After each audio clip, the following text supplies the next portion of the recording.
Hey, morning, guys. It is May 6th, and this is a really interesting one.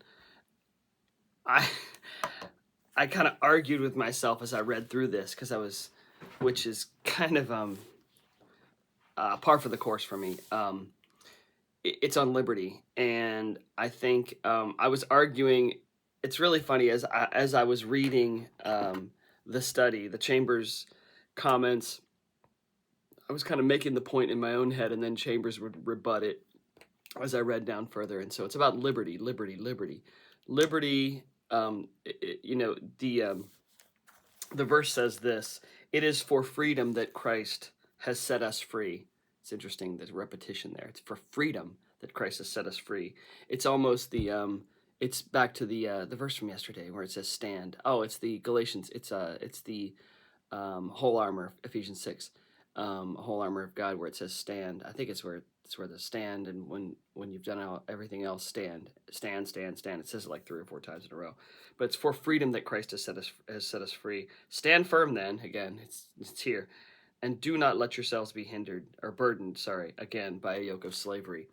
And so he's it's actually Paul talking to Peter about this emphasis on the law, and basically telling Peter, stop with the law.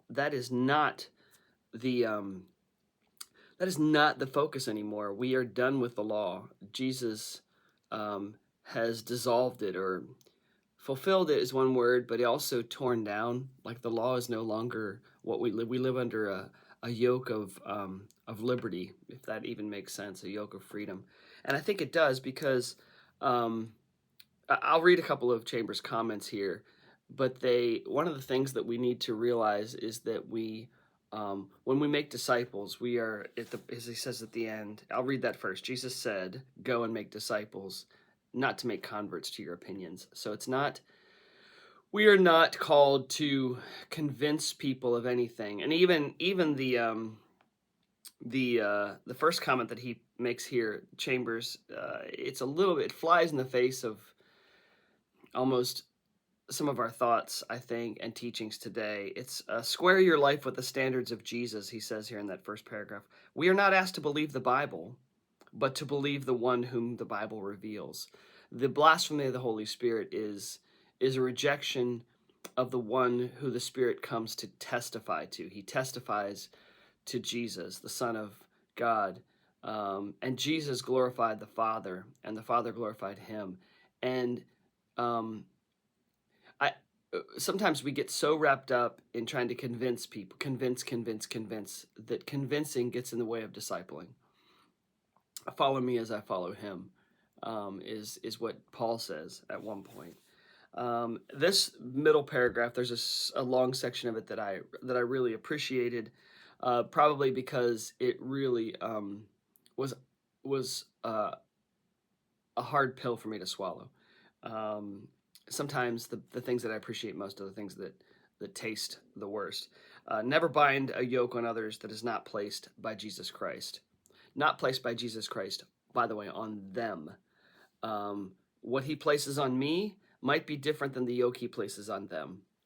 Um, so, and I know, to me, I always want to say, but it's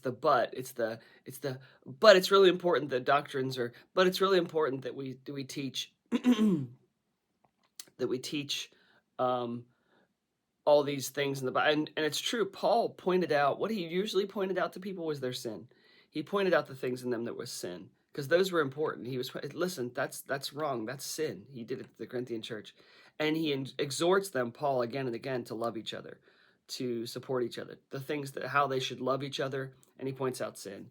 But all the little teachings, and there's certain things that we get wrapped up in, and we make them the primary focus instead of um, letting Jesus take care of his people. It takes God a long time, he says here, to get us out of the way of thinking that unless everyone sees as we do, they must be wrong. I'll read that again. It takes God a long time to get us out of the way of thinking that unless everyone sees as we do, they must be wrong. That is never God's view. There's only one liberty, the liberty of Jesus at work in our conscience, enabling us to do what is right. And so my encouragement to you would be, sometimes we want to say but is stop saying but and just um, preach, as Paul said, preach Christ and Him crucified. That's the stumbling block. The stumbling block that keeps people away from God is Christ and Him crucified. So that's the first thing, and then really the only thing we're called to do um, is to preach Christ and Him crucified, and then make disciples. Anyway, challenge me if you will. Have a great day.